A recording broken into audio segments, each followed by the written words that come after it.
வணக்கம் ஃப்ரெண்ட்ஸ். ரெடிகாசை சீரியல்ல இன்னும் எபிசோட்ல என்ன நடக்குதுன்னு பார்க்கலாம் வாங்க. முத்துவும் மீனாவும் பேசிட்டு இருக்கு. அருணை பத்தி தானே சொல்ற.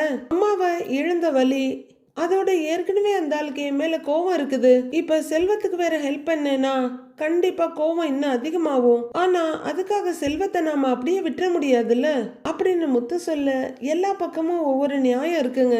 எல்லாம் ஒரு நாள் சரியாகும்னு நம்புறேன், பார்க்கலாம் அப்படிங்கிற மீனா கிச்சன் பக்கம் போக, முத்து அப்படியே தளர்ந்து போய் சோஃபால உட்கார்ந்துடுறாரு. கிச்சனுக்கு போற மீனா போன் எடுத்து சீதாவுக்கு கால் பண்றாங்க. சீதா அப்பதான் பேக்கோட உள்ளர வருவங்க பேக்கை கழட்டி வச்சுட்டு போன் அட்டன் பண்ணி சொல்லுக்காங்கிறாங்க. சீதா, நீ எப்படி இருக்க அப்படின்னு மீனா கேட்க, இருக்கேங்காங்கிறாங்க. எங்க இருக்க அப்படின்னு கேட்க, இப்பதான் வீட்டுக்கு வந்தேன்றாங்க. அவரு இல்லையான்னு கேட்க, வேலைக்கு போயிருக்காருக்கா அப்படின்னு ஒத்த ஒத்த வார்த்தையில பதில் சொல்லிட்டு இருக்காங்க சீதா. உங்ககிட்ட ஏதாவது பேசினாரா, எப்படி நடந்துக்கிறாருன்னு கேட்க, முன்ன மாதிரி எல்லாம் பேசுறது இல்ல, வர்றாரு போறாரு, நைட்டு மட்டும் சாப்பிட்டியான்னு என்கிட்ட அதிசயமா கேட்டாரு, அவ்வளவுதான்றாங்க சீதா. சரி, கவலைப்படாத, இன்னும் கொஞ்ச நாள்ல எல்லாம் சரியாயிடும் சீதா. ஆனா அவரு இன்னொரு தடவை உன்னை அடிக்க கை வாங்குனா நீ எனக்கு கால் பண்ணணும், சரியான்னு மீனா கேட்க, சரிக்காங்கிறாங்க சீதா. நான் அப்புறம் கூப்பிடுறேன்னு சீதா போனை வச்சிடுறாங்க. மீனா ரொம்ப சங்கடத்தோட இருக்காங்க. கொஞ்ச நேரம் கழிச்சு முத்துவும் மீனாவும் ஆர்ஷெட்ல வந்து நிக்க, அண்ணா அப்படின்னு முருகன் வந்து நிக்கிறாரு. மீனா அப்படின்னு வித்யாவும் இறங்க, வாங்க வித்யாங்கிறாங்க.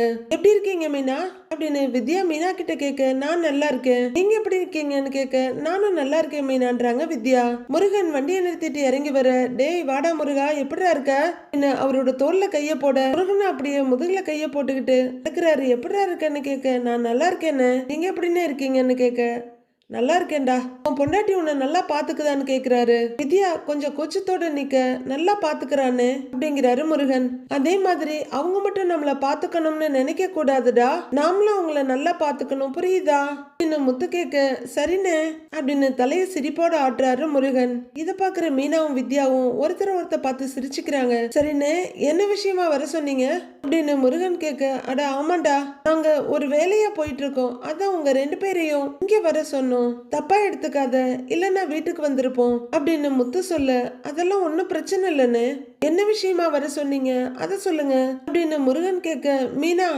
என்னன்னு சொல்லுங்கிற மாதிரி ஜாட காட்டுறாரு முத்து. வித்யா, நீங்க எங்களுக்கு ஒரு ஹெல்ப் பண்ணணும் அப்படின்னு மீனா சொல்ல, என்ன மீனா இது ஹெல்ப் பண்ணலாம் கேட்டுக்கிட்டு, என்ன செய்யணும்னு சொல்லுங்கிறாங்க வித்யா. கொஞ்சம் கோர்ட் வரைக்கும் வர வேண்டியது இருக்கும் அப்படின்னு மீனா சொல்ல, உடனே வித்யா தயக்கமும் சீரியஸுமா கோர்ட்டுக்கான்னு கேக்குறாங்க. இத பாத்துட்டு இருக்க முருகனும், எதுக்குன்னே கோர்ட்டுக்குங்கிறாரு. டேய், என் அண்ணன் டைவர்ஸ் கேஸ் நடக்குது இல்லடா, அது விஷயமா தான்டா, வேற ஒண்ணும் இல்ல அப்படின்னு அவரும் கொஞ்சம் தயக்கமாவே சொல்றாரு. வித்யா யோசனையாவே நின்னுட்டு இருக்க, வித்யா ரோஹிணிய பத்தி சில விஷயங்கள்லாம் கேட்பாங்க, நீங்க அவங்கள பத்தின உண்மையை சொன்னா மட்டும் போதும் அப்படின்னு மீனா சொல்ல, வித்யா அப்படியே யோசனையாவே நிக்கிறாங்க. அந்த பார்லர் அம்மா எல்லா உண்மையும் மனோஜுக்கு முன்னாடியே தெரியும்னு கதை அளந்துகிட்டு இருக்கு. இந்த உண்மையெல்லாம் தெரிஞ்ச ஒரே முக்கியமான ஆளு நீதான், நீ வந்து சொன்னாலே அதோட பொய்யெல்லாம் உடைஞ்சிடும் அப்படின்னு முத்து சொல்ல, வித்யா இன்னமும் அதே தயக்கத்தோட முருகனை பாக்குறாங்க. மனோஜோட டைவர்ஸ் கேஸ் கோர்ட்ல விசாரணைக்கு வருது. இதுல பார்லர் அம்மாவுக்கு ரொம்ப க்ளோஸ் ஆனவங்க, தெரிஞ்சவங்கன்னு எல்லார்கிட்டையும் சில விஷயங்கள் கேட்கணும்னு வக்கீல் அம்மா சொன்னாங்க அப்படின்னு முத்து சொல்ல, எங்களுக்கு தெரிஞ்சு ரோஹிணிக்கு நல்லா தெரிஞ்ச பொண்ணு நீங்க தான் அப்படின்னு மீனா சொல்லிட்டு இருக்க, வித்யா யோசனையாவே நிக்க, அண்ணே நீங்க எப்போன்னு சொல்லுங்க, நாங்க வர்றோம், கோர்ட்டுக்கு போறத பத்தி ஒரு பிரச்சனையும் இல்லைங்கிறாரு முருகன். வித்யா அப்படியே நின்னுட்டு இருக்க, வித்யா நீங்க சொல்லுவீங்களா, இல்ல உங்க ஃப்ரெண்டுங்கிறதுக்காக சொல்லாம இருப்பீங்களா அப்படின்னு மீனா கேட்க, அப்பவும் வித்யா வாயே திறக்கல. உன்னோட ஃப்ரெண்டுக்கு எதிரா நீ கோர்ட்ல பேச வேண்டி இருக்கும், அப்படியே உண்மையை சொல்ல முடியுமான்னு கேக்குறாரு முத்துவும். ஒண்ணுமே இல்ல வித்யா, நீங்க பொய்யோ இல்ல எதையும் மிகைப்படுத்தியோ சொல்ல வேண்டாம், நீங்க ரோஹிணிய பத்தின உண்மையை சொன்னாலே போதும் அப்படின்னு மீனா சொல்ல, நிச்சயமா கோர்ட்டுக்கு வந்து சொல்றேன், அவ நல்லா இருக்கணும்னு நினைச்சுதான் நான் அவளுக்கு ஹெல்ப் பண்ணேன், ஆனா அவ மட்டும் நல்லா இருக்கணும்னு அவ நினைக்கிறா, இதுக்கு மேலே நான் அவளுக்கு ஹெல்ப் பண்ண அது பெரிய பாவம், நீங்க உண்மையை தானே சொல்ல சொல்றீங்க, கண்டிப்பா நான் வந்து சொல்றேங்கிறாங்க வித்யா. முத்துவும் முருகனும் ஒருத்தர் பாத்துக்க, ரொம்ப நன்றி வித்யா அப்படின்னு மீனா சொல்லிட்டு இருக்க, அண்ணே நானும் வந்து நீங்க என்ன சொன்னாலும் சொல்றேன்னு அப்படின்னு ரொம்ப ஆர்வமா சொல்றாரு முருகன். ஏய் முருகா, உனக்கே இப்பதான்டா எல்லா உண்மையும் தெரியும், அதனால நீ எதுவும் சொல்ல வேண்டாம், உன் பொண்டாட்டி அதுக்கு தெரிஞ்ச உண்மையை சொன்னா மட்டும் போதும் அப்படின்னு முத்து சொல்ல, எனக்கு எந்த பிரச்சனையும் இல்ல, நான் வந்து சொல்றேங்கிறாங்க வித்யா. அப்புறம் பார்லர் அம்மாவை பத்தி தெரிஞ்சவங்க வேற யாராவது இருக்காங்களான்னு தெரியணும் அப்படின்னு முத்து சொல்ல எல்லாருமே சேர்ந்து யோசிக்கிறாங்க. உடனே மீனா, வித்யா அந்த கறிக்கடை மணி உங்களுக்கு நல்லா தெரியும்ல அப்படின்னு கேட்க, ஆமா எனக்கு அவரை நல்லா தெரியுமே அப்படின்னு வித்யாவும் சொல்ல, அப்ப அவரையும் கூப்பிட்டு வர சொல்லணும், இது சம்பந்தமா நாம அவர்கிட்ட பேசணுங்கிறாரு முத்து. அவருதான் அந்த மலேசியா மாமாவை நடிக்க வைக்கிறதுக்கு ரோஹிணி கூட்டிட்டு வந்தார்ல, அவர் வந்து சாட்சி சொன்னால ரோஹிணியோட ஃப்ராடு வேலையெல்லாம் தெரிஞ்சிடும் அப்படின்னு மீனா சொல்ல, அப்ப நாளைக்கு அவரை பார்த்து நாம பேசிடுவோம். மனோஜோட ஃப்ரெண்டு சந்தோஷ் இருக்கார்ல, அவருக்கு மணியை நல்லா தெரியும், நான் அந்த ஆளை முன்னாடி போய் பேச்சு கொடுக்க சொல்றேன், அப்புறம் நாம எல்லாரும் போய் பார்த்து பேசுவோம் அப்படின்னு முத்து சொல்ல, சரிங்கன்னு தலையாடுறாங்க மீனா. அந்த மணியை வந்து கோர்ட்ல உண்மையை சொல்லிட்டாருன்னா போதும், மனோஜுக்கு ஈஸியா டைவர்ஸ் கிடைச்சிரும், அந்த பார்லர் அம்மாவோட சதி வேலையில இருந்து அவனும் வெளியே வந்துருவான் அப்படின்னு முத்து சொல்ல, அண்ணே எங்களோட ஃபுல் சப்போர்ட் உங்களுக்கு தான், நீங்க எங்க வர சொல்றீங்களோ அங்க வர தயாரா இருக்கோம் அப்படின்னு முருகன் சொல்ல, சரிடா அப்படின்ற மாதிரி முத்து தலையாட்ட மீனாவும் அப்பா ஒத்துக்கிட்டாங்கன்ற மாதிரி சந்தோஷமா பாக்குறாங்க. இங்க பார்வதி வீட்டுல கதை நேரம் ஆரம்பிக்குது. பார்வதி ஒரு டெடிபியர் ட்ரெஸ்ஸுக்குள்ள இருக்காங்க. குட்டீஸ், உங்களுக்கு டெடிபியர்னா பிடிக்கும் இல்லையா? அப்ப நான் சொல்றத நீங்க கேட்கணும். இன்னைக்கு என்னோட அட்வைஸ் என்னன்னா, நீங்க எப்போதுமே வாழ்க்கையில உண்மையை தான் பேசணும், எல்லாருக்கும் ஹெல்ப் பண்ணணும், சாப்பாட்டை ஷேர் பண்ணணும், குறிப்பா நீங்க அப்பா அம்மா பேச்ச கேட்கணும். இதுதான் இன்னைக்கு என்னோட அட்வைஸ். ஓகே குட்டீஸ், குட் நைட் அப்படின்னு டெடிபியருக்குள்ள இருக்கிற அந்த ஜீவராசி சொல்லி முடிக்க, சிவன் ஏதோ ரைட் பண்ணிக்கிட்டு ரொம்ப ரசனையோட இதை கேட்டுட்டு பார்த்துட்டு இருக்காரு. நாளைக்கு பார்ப்போம், டாடா பை பை அப்படிங்கிற பார்வதி சில ஃப்ளையிங் கிட்ஸ் எல்லாம் கொடுக்குறாங்க. கேமராவை பார்த்துக்கிட்டு இருக்க சிவன், ஓகே பாரு, குழந்தைங்களுக்கு பிடிக்கிற மாதிரியே இப்பெல்லாம் வாய்ஸை கூட மாத்தி மாத்தி பேசுறீங்களே அப்படின்னு சிவன் கேட்டுக்கிட்டே வர, தலையில இருக்க டெடிபியரோட தலையை கழட்டுற பார்வதி, போட்டிருக்க கெட்டப்க்கு ஏத்த மாதிரி பேசணும் இல்லைன்னு கேட்டுட்டே வர்றாங்க. கரெக்ட் கரெக்ட் அப்படின்னு சிவன் சொல்ல, ரெண்டு பேருமே சிரிப்போட அங்கிருந்து நகர்றாங்க. இதுவரைக்கும் இருந்த எல்லா கெட்டப்பை விட பார்வதி இந்த கெட்டப்ல ரொம்ப கியூட்டா இருக்காங்க. விஜயா வந்து காலிங் பெல் எழுத்த உடனே வந்து திறக்கிற பார்வதி, வா விஜயான்னு சொல்ல, விஜயா பார்வதியை ஏற இறங்க பாக்குறாங்க. இப்ப அவங்க டெடிபியரோட தலைய கையில கழட்டி வச்சுக்கிட்டதால எல்லோ கலர் ட்ரெஸ் போட்ட அஸ்ட்ரோனட் மாதிரி இருக்காங்க. விஜயா அப்படியே பாத்துக்கிட்டே இருக்க, என்ன அப்படி பாக்குற, வா அப்படின்னு கூப்பிட்டுக்கிட்டே பார்வதி உள்ளர நடக்க, பச்சைக்கண்ணு வாங்காம அப்படியே பாத்துக்கிட்டே விஜயாவும் வர்றாங்க. கமலஹாசன் கூட இவ்வளவு வேஷம் போட்டிருக்க மாட்டாரு, நீ தினமும் ஒரு கெட்டப் போடுற, எதுக்கு இந்த கோமாளி வேஷம் உனக்கு அப்படின்னு விஜயா கேட்க, குழந்தைங்களுக்காக பேசி பேசி நானும் குழந்தை மாதிரி ஆயிட்டேன், அவங்களுக்கு பிடிச்ச மாதிரி பண்ணணும்ல, நீயும் குழந்தைங்களோட பழகி பாரு, அந்த சந்தோஷமே வேற அப்படின்னு பார்வதி சந்தோஷமா குழந்தை மாதிரி வாய்ஸை மாத்தி சொல்லிட்டு இருக்க. ஆமா ஆமா, இந்த வயசுல நான் குழந்தைங்களோட பழகி அவங்களோட விளையாடி சொப்பு ஜாமான்லாம் வேற வச்சுட்டு விளையாடணுமாக்கும் அப்படின்னு விஜயா கேட்க, விளையாடி தான் பாரு அப்படின்னு பார்வதி படக்குன்னு கையில இருக்க டெடிபியர் தலைய விஜயாவோட தலையில மாட்டி விட்டுடுறாங்க. ஏய் ஏய் ஏய் பார்வதி பார்வதி அப்படின்னு விஜயா கழட்ட போக, டக்குன்னு விஜயாவோட கையை பிடிச்சிக்கிட்டு சுத்திட்டு இருக்காங்க பார்வதி சிரிச்சு விளையாடிக்கிட்டு. விஜயாவால கழட்டவும் முடியல. இப்ப பாக்க விஜயாவை ரொம்பவே காமெடியா இருக்கு. ஏய் ஏய் பார்வதி அப்படின்னு விஜயா கத்திக்கிட்டு இருக்க, பார்வதி ரெண்டு கையையும் பிடிச்சிட்டு டான்ஸ் ஆடிக்கிட்டு, இப்ப நல்லா இருக்குல்லன்னு கேக்குறாங்க. ஏய் ஏய் விடு பார்வதி விஜயா கையை இழுக்க, ஜாலியா இருக்குல்ல அப்படிங்கிற பார்வதி விஜயாவோட நழுவுன கையை மறுபடியும் பிடிச்சிக்கிட்டு, அப்படிதான் அப்படிதான் அப்படின்னு ஜாலியா விளையாடிட்டு இருக்காங்க. பாத்தியா நீயும் ஒரு குழந்தை மாதிரி ஆயிட்ட அப்படின்னு பார்வதி விஜயாவோட கையை பிடிச்சிக்கிட்டு இந்த பக்கமும் அந்த பக்கமும் சுத்தி வர, ஏய் விடு விடு பார்வதி அப்படின்னு விஜயா கையை இழுக்க போராடிக்கிட்டு இருக்காங்க. இதை பார்த்து சிவனும் ஜாலியா சிரிச்சிட்டு இருக்காரு. உலர வர சிந்தாமணி, பார்வதி மாஸ்டர் எங்கன்னு கேக்குறாங்க. நான் தான் அப்படின்னு கைய வெடுக்குன்னு புடுங்கிக்கிற விஜயா தலையில இருக்க டெடிபியர் தலைய கழட்டுறாங்க. இத பாக்குற சிந்தாமணியும் கலகலன்னு சிரிச்சுட்டு, மாஸ்டர் என்ன இதுன்னு கேக்குறாங்க. விஜயா டென்ஷனா அந்த தலைய தூக்கி பார்வதியோட கையில டொப்புன்னு கொடுத்துட்டு, இல்ல இவ வேலைதான் அப்படின்னு சொல்லிக்கிட்டே தலை கலைஞ்சிருக்கோன்னு அட்ஜஸ்ட் பண்றாங்க. பார்வதி இன்னும் சிரிச்சிட்டு இருக்க, சாரி மாஸ்டர் கொஞ்சம் லேட் ஆயிடுச்சுங்கிறாங்க சிந்தாமணி. பரவாயில்ல சிந்தாமணி, நானே இப்பதான் வந்தேன் அப்படின்னு கடுப்போடு சொல்ற விஜயா, பாரு கிட்ட நாங்க கொஞ்சம் தனியா பேசணும் அப்படின்னு சிவன் கிட்ட திரும்பி சொல்ல, மாஸ்டர் உங்களுக்கு டீ காஃபி ஏதாவதுன்னு கேக்குறாரு. ஓஹோ, இப்ப சமையல்காரரா வேற மாறிட்டீங்களா அப்படின்னு நக்கலா கேக்குற விஜயா, எனக்கெல்லாம் எதுவும் வேண்டாம் அப்படின்னு பயங்கர கடுப்போட சொல்ல, சிவன் சிரிப்போட தலையாட்டிட்டு, நான் எடுத்த வீடியோலாம் எடிட் பண்றேன் அப்படின்னு அங்கிருந்து கிளம்ப, ஓகே சிவுங்கிறாங்க பார்வதி. ஏய் பார்வதி என் பிள்ளைங்களோட வாழ்க்கை என்ன ஆகும்னு நான் அங்கேயும் இங்கேயும் ஓடிட்டு இருக்கிறேன், நீ என்னடா நான் வேஷம் போட்டுட்டு நிக்கிற அப்படின்னு வெறுப்பா முகத்தை காட்டிட்டு போறாங்க. வீட்டுல சம்மந்தம் இல்லாம ஆளாளுக்கு ஒண்ணு பண்ணிட்டு இருந்தா பிரச்சனை வரதான் செய்யும். அதுக்கு பார்வதி என்ன பண்ண முடியும்? பார்வதி மறுபடியும் விஜயா வீட்டுக்குள்ள விட்டதே தப்புன்னு ஃபீல் பண்ண போறாங்களோ? ஆனா அவங்களுக்கு தான் ஃப்ரெண்டுங்கிற பாசம் இருக்கே. ஏன் விஜயா, என்னாச்சு, என்ன விஷயம் விஜயான்னு கேட்டுக்கிட்டே வந்து உட்கார்றாங்க. இங்க பாரு பார்வதி, மனோஜோட கேஸ் மறுபடியும் கோர்ட்டுக்கு வரப்போகுது, அத பத்தி உங்ககிட்ட பேசலான்னு வந்தா என்னையும் சேர்த்து கோமாளி ஆக்கிக்கிட்டு இருக்க அப்படின்னு பயங்கர கோவமா கத்த. மறுபடியும் விஜயாவோட கைய பிடிச்சி முகத்தை தன் பக்கமா திருப்பி சரி சரி கோவப்படாதங்கிறாங்க பார்வதி. அப்படின்னு கைய வேகமா தட்டி விடுறாங்க விஜயா. சரி சரி விஷயத்த சொல்லு அப்படின்னு பார்வதி கேட்டுட்டு இருக்க. அதுங்க ரெண்டும் தானே பேசிட்டு இருக்கு, நம்ம வேலையை பார்க்கலாம்னு நினைக்கிற சிந்தாமணி இங்க நடக்கிற விஷயத்த ரோஹிணிக்கு தெரிய வைக்கணும் அப்படின்னு வீடியோ கால் பண்றாங்க. ரோஹிணி வந்து போன் எடுத்து சொல்லுங்க ஆன்ட்டின்றாங்க. உடனே சிந்தாமணி ரோஹிணிக்கு எந்த பதிலும் சொல்லாம என்னைக்குங்க மாஸ்டர் டைவர்ஸ் கேஸ் கோர்ட்டுக்கு வருது அப்படின்னு கேட்டுக்கிட்டே அவங்க பக்கத்துக்கு போக இன்னைக்கும் புரிஞ்சிடுது. அப்படியே காதுல வச்சுக்கிட்டே உட்கார்ந்துருக்காங்க. புதன்கிழமை அன்னைக்கு வருதுன்னு விஜயா சொல்றது ரோஹிணிக்கு நல்லா கேக்குது. ஓஹோ அப்படின்னு பார்வதி பார்த்துட்டு இருக்க. நீ எனக்காக கோர்ட்டுக்கு வரணுங்கிறாங்க விஜயா. பார்வதிக்கு அதிர்ச்சி ஆயிடுது. நான் இதுக்கு கோர்ட்டுக்கு வரணும்னு கேக்குறாங்க. நான் வந்து அங்க என்ன பண்ண போறேன், வீட்டு ஃபங்க்ஷன்னா வரலாம், இதுக்கெல்லாமா இன்வைட் பண்ணுவேன் அப்படின்னு பார்வதி சொல்ல. காரணமா தான் சொல்றேன், அங்க நீ வந்து பேசணும் அப்படின்னு விஜயா சொல்ல. நான் வந்து பேசணுமா, என்ன பேசணுங்கிறாங்க பார்வதி. ஜட்ஜு கேட்கும் போது நான் சொல்றத நீ டான்னு சொன்னா போதும் அப்படின்னு விஜயா சொல்லிட்டு இருக்க. சிந்தாமணி மொபைல புடிச்சிட்டு இருக்க. எல்லாத்தையும் தெளிவா கேட்டுட்டு இருக்காங்க ரோஹிணி. என்ன சொல்லணும் அப்படின்னு பார்வதி கேட்க. அந்த பார்லர்காரி அவளோட முதல் கல்யாணத்தை மறைச்சுதான் மனோஜ கல்யாணம் பண்ணினா. அது மனோஜுக்கும் தெரியாது, வேற யாருக்கும் தெரியாது, உனக்கு மட்டும்தான் தெரியும்னு சொல்லணும் அப்படின்னு விஜயா பார்வதி கிட்ட சொல்லிட்டு இருக்க. சிந்தாமணியோட மொபைல் வழியா எல்லாத்தையும் கேட்டுட்டு இருக்காங்க ரோஹிணி. ஓஹோ இதுதான் பிளானா அப்படின்னு ரோஹிணி யோசனையோட கேட்டுட்டு இருக்க. இதோ பார் விஜயா, உனக்காக கோர்ட்டுக்கு வேணும்னா நான் வர்றேன், ஆனா நீ சொன்னதெல்லாம் நான் சொல்ல மாட்டேன், இப்படி வேணா சொல்றேங்கிறாங்க பார்வதி. எப்படிங்கிறாங்க விஜயா. ரோஹிணிய உனக்கு அறிமுகப்படுத்தி வச்சது நான் தான், அவளுக்கு ஏற்கனவே கல்யாணம் ஆன விஷயம் உனக்கு தெரியாது, ஆனா மனோஜுக்கு தெரியுமா தெரியாதாங்கிறது எனக்கு தெரியாது, இப்படி வேணும்னா என்னால சொல்ல முடியுங்கிறாங்க.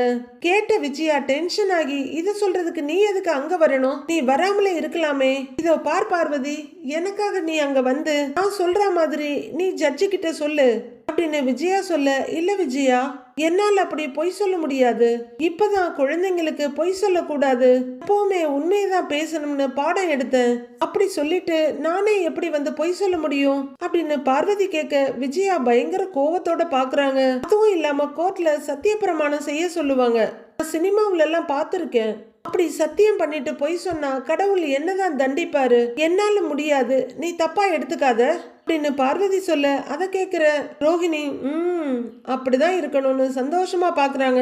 விஜயா பயங்கர வெறுப்போட பார்த்துட்டு முகத்தை திருப்பிக்கிறாங்க. சிந்தாமணி, நீங்களாவது எனக்காக வந்து இந்த உண்மையெல்லாம் தெரியும்னு சொல்றீங்களா அப்படின்னு விஜயா கேட்க. நானா மாஸ்டர், நான் எப்படி மாஸ்டர், எனக்கு கொஞ்சம் பயமா இருக்குங்க மாஸ்டர் அப்படின்னு சிந்தாமணி சொல்ல. ஐயோ நீங்க பயப்படாதீங்க, நான் தான் கூடவே இருப்பேனேங்கிறாங்க விஜயா. இல்ல மாஸ்டர், நீங்க ஏற்கனவே அந்த ரோகிணி ஏகப்பட்ட கேள்வி கேக்குறான்னு சொல்றீங்க, என்கிட்ட அவ ஏதாவது எடக்கு மடக்கா கேள்வி கேட்டு நானும் உளறி வச்சுட்டேன்னா, அதுவும் இல்லாம உங்க குடும்பத்தை எனக்கு சமீப காலமா தானே மாஸ்டர் தெரியும், நான் எப்படி ரோகிணி விஷயம் தெரியும்னு பொய் சொல்ல முடியும் மாஸ்டர் அப்படின்னு உத்தம சிகாமணி சிந்தாமணி கேக்குறாங்க. ஐயோ கடவுளே, எப்படியாவது இந்த கேஸ முடிக்கணும்னு பாக்குறேன், நீங்க யாரு எனக்கு உதவி பண்ண மாட்டேங்கிறீங்க, இவ்வளவுதான் நீங்க எல்லாம் என் கூட பழகிறதா அப்படின்னு விஜயா கேட்டுட்டு இருக்க. இத கேட்டுட்டு இருக்க ரோகிணி, புலம்பு விஜயா, நல்லா புலம்பு, எல்லாரும் உன்னை விட்டு போறது மட்டும் இல்ல, மனோஜை உங்ககிட்ட இருந்து பிரிச்சிருவேன், அப்புறம் நீ அனாதையா புலம்பிட்டு இருக்க வேண்டியதாங்கிற மாதிரி ரோகிணி பாக்குறாங்க. விஜயா வெறுப்பும் சலிப்புமா திரும்பி உட்கார்ந்துருக்க. ஏன் மாஸ்டர், ரோஹிணிய பத்தி தெரிஞ்ச வேற யாரும் இல்லையான்னு கேக்குறாங்க சிந்தாமணி. விஜயாவும் யோசனையா இருக்காங்க அப்படின்னு விஜயா சொல்ல.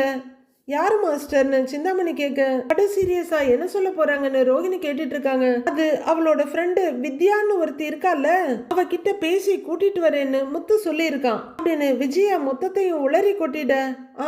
அவதான் கரெக்டுங்க மாஸ்டர், நானும் பார்வதியும் கோர்ட்ல வந்து பொய் சொல்றதை விட ரோஹிணியோட ஃப்ரெண்டு வந்து சொன்னாதான் எடுப்படும், அப்ப ரோஹிணி கண்டிப்பா மாட்டிக்குவா அப்படின்ற சிந்தாமணி போனை கொஞ்சம் காது கிட்ட கொண்டு போய் நல்லா கேட்டுக்க புரியுதா அப்படின்னு சொல்ல. விஜயா முகத்தை சுருக்கிக்கிட்டு என்னதுன்னு கேக்குறாங்க. உடனே சிந்தாமணி ஒரு அசட்டு சிரிப்பு சிரிச்சிட்டு பார்வதி கிட்ட சொன்னேங்க மாஸ்டர், புரியுதா பார்வதி அப்படின்னு கேட்க, புரிஞ்சதுன்ற மாதிரி ரோகிணி இருக்கமா காதுல இருந்து போன் எடுக்கிறாங்க. அப்போ கிச்சன்ல இருந்து கையை தொடச்சிட்டு வர்ற அவங்க அம்மா, கல்யாணி சமையல் முடிஞ்சிருச்சு சாப்பிடுறியான்னு கேக்குறாங்க. எனக்கு வேண்டான்னு கத்துறாங்க ரோகிணி. இப்பெல்லாம் நீ சரியாவே சாப்பிடுறது இல்ல, உடம்ப பாத்துக்கோ கல்யாணி, உன்னை நம்பிதானே கிறிஷ் இருக்கான்னு சொல்ல, என்னைய பாத்துக்க எனக்கு தெரியும் என்ன காட்டு கத்தலா கத்திட்டு எழுந்து போறாங்க கல்யாணி. கல்யாணி அப்படின்னு அவங்க அம்மா கூப்பிட எடுக்குன்னு திரும்பி பார்த்து முறைக்கிறாங்க. நான் சொல்றேன்னு தப்பா எடுத்துக்காத, நீயும் டைவர்ஸ் கிடைக்க கூடாதுன்னு என்னெல்லாமோ பண்ணிட்ட, ஆனா நிச்சயமா உன் மாமியாரு மாப்பிள்ளை கூட சேர விட மாட்டாங்க, அவங்க மாப்பிள்ளைய உங்ககிட்ட இருந்து பிரிக்கிறதுக்காக என்ன வேணும்னாலும் பண்ணுவாங்க அப்படின்னு அவங்க அம்மா சொல்லிட்டு இருக்க, நீ என்ன ஜட்ஜா அப்படின்னு ரோஹிணி கடுப்பா கேட்க, இல்லடி அவங்க குணத்தை பத்தி தான் தெரியுமே அதனாலதான் சொல்றேங்கிறாங்க அவங்க அம்மா. அவங்க குணம் உனக்கு தெரிஞ்சிருக்கு, ஆனா உன் பொண்ணோட குணத்தை பத்தி உனக்கு தெரியாதா அப்படின்னு கல்யாணி கேட்க, அவங்க அம்மா அசந்து போய் நிக்கிறாங்க. உங்க அம்மாவுக்கு மட்டும் இல்ல கல்யாணி, ஒரு உலகத்துக்கே உங்க குணம் என்னன்னு ரொம்ப பெருசாலாம் தெரியாது. எனக்கு வர வேண்டியதை நான் யாருக்கும் விட்டு கொடுக்க மாட்டேன், என்னை யாரும் அவ்வளோ சீக்கிரம் அடக்கிடவும் முடியாது, அப்படி நான் அடங்கியும் போக மாட்டேன், எனக்கு தேவையானதை நான் என்ன செஞ்சாவது அடைஞ்சே தீர்வேன் அப்படின்னு ஆவி ரேஞ்சுக்கு சொல்லிக்கிட்டு இருக்காங்க ரோகிணி. எனக்கு ஒண்ணு தோணுது அப்படின்னு அவங்க அம்மா சொல்ல, என்னன்னு கேக்குறாங்க.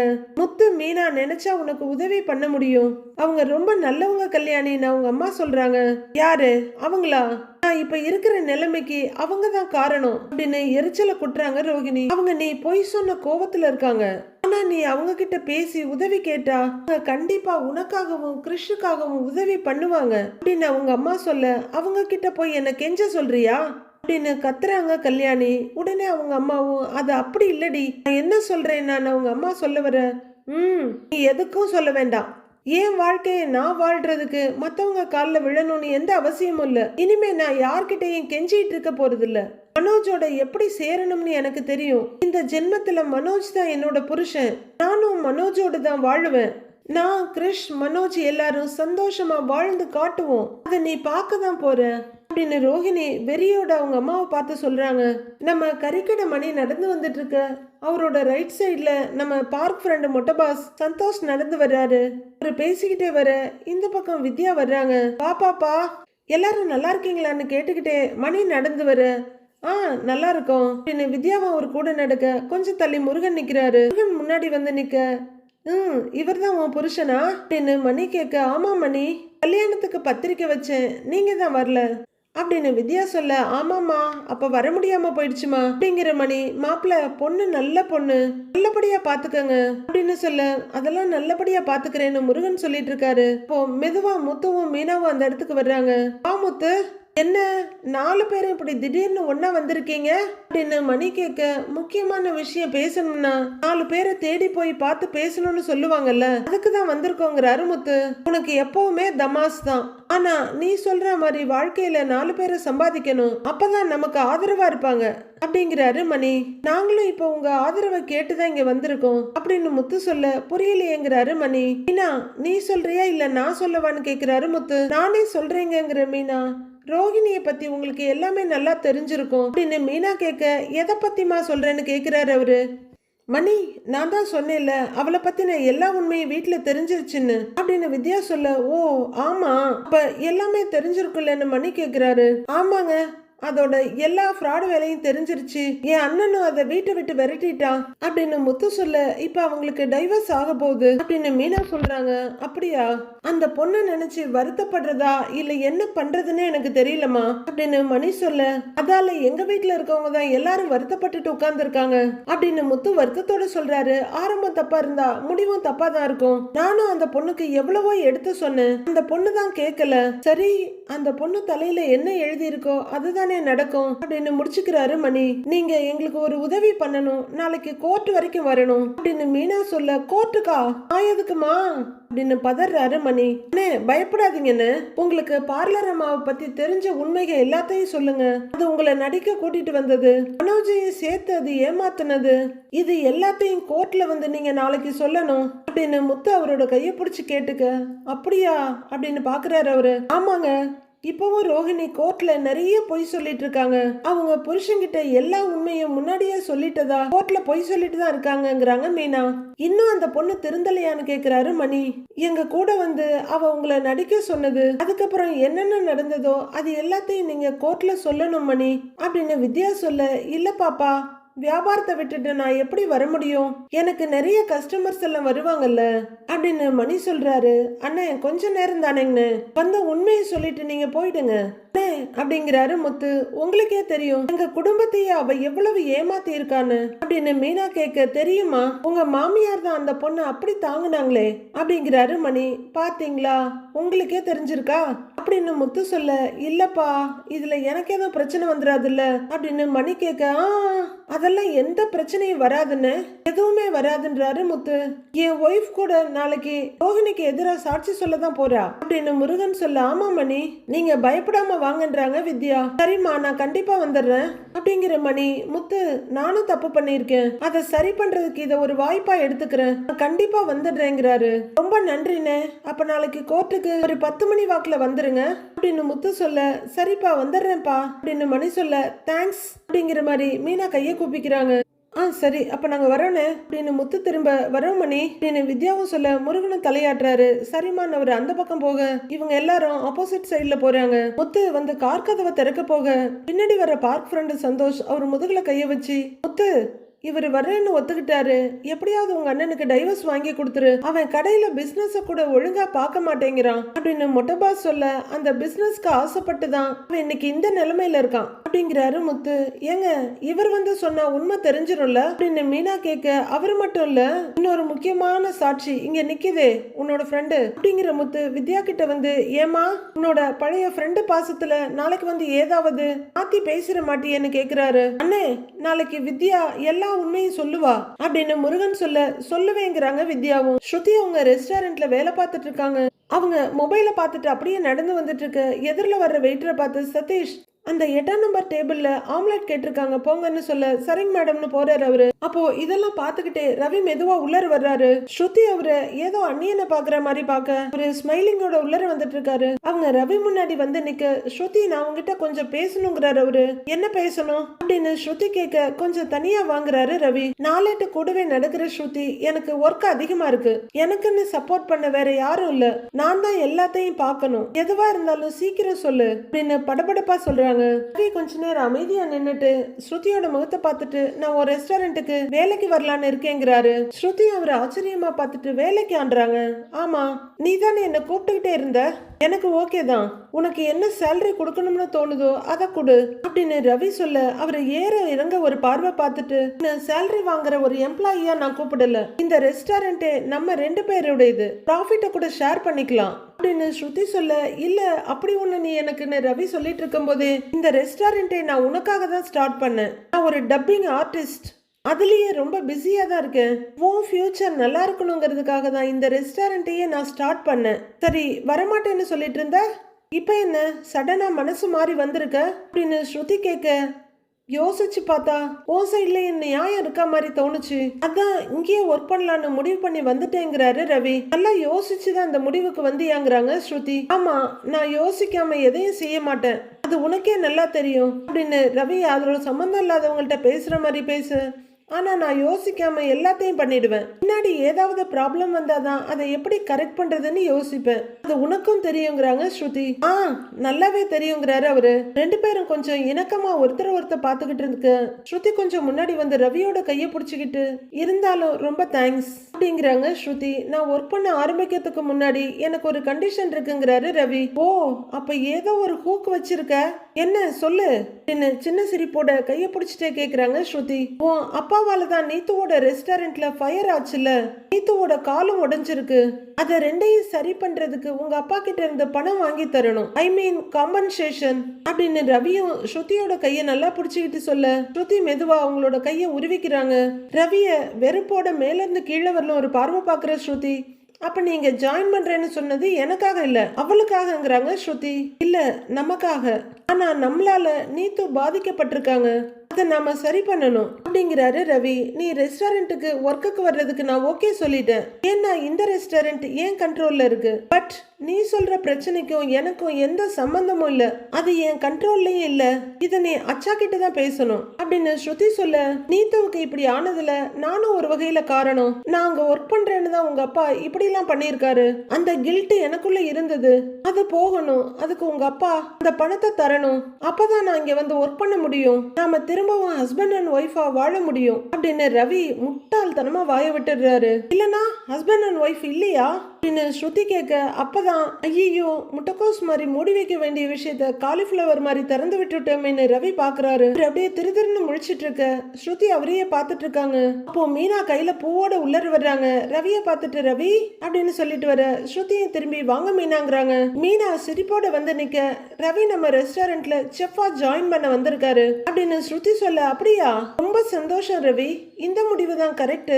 நீங்க 2 பேரும் சேர்ந்து இருந்தீங்கன்னா ரொம்ப நல்லா முன்னேறலாம். நல்ல முடிவு தான் ரவி அப்படின்னு மீனா சந்தோஷமா சொல்ல, ஆனா சார் ஒரு கண்டிஷனோட வந்திருக்காருங்க மீனா அப்படின்னு ஸ்ருதி சர்க்காஸ்டிக்கா சொல்ல, என்ன கண்டிஷன் கேக்குறாங்க மீனா. ரவி கொஞ்சம் முறைப்பா பாத்துட்டு இருக்க, நீத்துவோட ரெஸ்டாரண்ட் எரிஞ்சதுக்கும் அவளோட கால் உடைஞ்சதுக்கும் நானே என் அச்சா கிட்ட சொல்லி காம்பன்சேஷன் வாங்கி கொடுக்கணுமா அப்படின்னு மீனா கிட்ட சொல்லி ரவிய பார்த்து முறைக்கிறாங்க ஸ்ருதி. அதுக்கு உங்க அப்பா ஒத்துக்குவாரான்னு ஸ்ருதி கேட்க, அதத்தான் அவர்கிட்ட பேச சொல்லி நான் சொல்லிட்டு இருக்கேன் அப்படின்னு ஸ்ருதி சொல்ல, அவர் அதை பண்ணாருன்னா நான் இங்க வந்து ஒர்க் பண்றேன் அப்படின்னு ரவி கிட்டத்தட்ட மாங்கா மனோஜுக்கு அப்படின்றத ப்ரூவ் பண்ணிடுறாரு.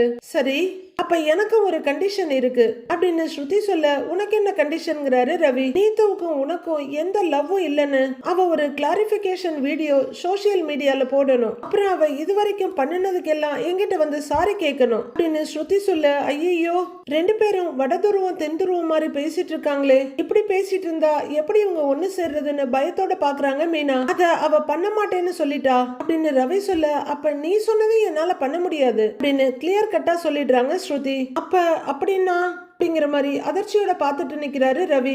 இப்போ ரவி நடந்துக்கிறதையும் பேசுறதையும் பார்க்க பட்டு முட்டாள்தனமா இருக்கு. ஸ்ருதி என்னதான் பணக்கார பொண்ணு கோடீஸ்வர பொண்ணா இருந்தாலும் இங்க இருக்க எல்லா கேரக்டரையும் விட அவங்க பெஸ்ட் தான். ரவி தன்னோட தலையில தானே மண்ணள்ளி போட்டுக்க போறாருங்கிறது உறுதியா தெரியுது. அடுத்து என்ன நடக்க போகுதுன்னு வர எபிசோட்ல பார்க்கலாம் friends. Have a happy weekend. Thank you.